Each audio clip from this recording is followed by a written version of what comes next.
Bonjour à tout le monde. On a le plaisir d'avoir avec nous Dr Grégoire Ronget au Congrès européen EEC 2024 à Londres. Bonjour Grégoire. Salut Alexandre. Tu vas présenter demain des données concernant le registre France PCI et également EuroArt. Est-ce que tu peux nous donner un petit peu plus de détails? Oui, alors demain, il y a une présentation sur l'intérêt des registres. Et l'intérêt des registres est majeur, puisque c'est probablement l'avenir un petit peu de la recherche qui est un peu en jeu, parce que les registres sont en train de se développer dans le monde entier. En France, effectivement, on a la chance d'avoir développé ça depuis 10 ans avec France PCI, qui s'étend année après année. On est actuellement à 83 centres.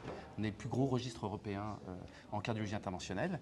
Et on fait partie maintenant d'un projet européen qui s'appelle EuroArt, qui porté par l'ESC et qui a pour objectif de réunir tous ces registres nationaux et de faire un grand registre européen qui va être un peu le terrain aussi pour pouvoir faire des études randomisées au sein des registres qui donc beaucoup de potentialités pour pouvoir développer la recherche clinique et améliorer nos pratiques.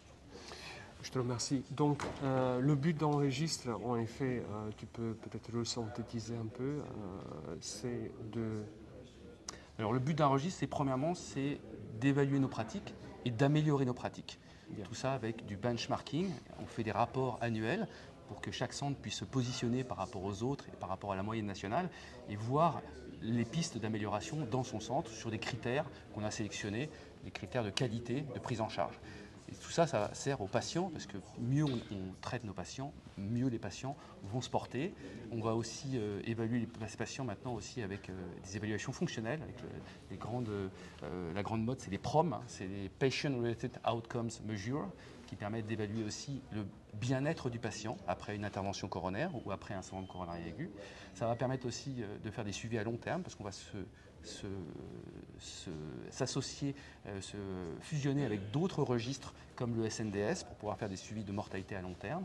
Ça va être de pouvoir faire travailler de l'IA sur des grosses bases de données et pouvoir prédire des événements.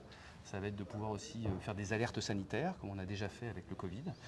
Bref, énormément de projets en devenir et donc c'est un projet qui est éminemment porteur. Tu es la personne qui a créé le registre France PCI, bon, avec une belle équipe bien sûr. Est-ce qu'on peut dire que le registre France PCI c'est le plus grand registre français ou peut-être même européen?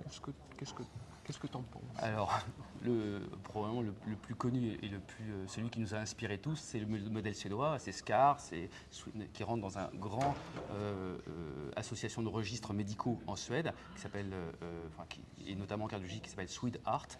Il y a 70 maintenant registres médicaux en Suède, donc c'est énorme. Nous, on est au début de l'histoire. Néanmoins, comme on a beaucoup de centres et qu'on a un gros volume, et bien effectivement, on fait partie maintenant, en termes de volume, du plus grand registre européen, en tout cas dans EuroArt et probablement au niveau européen.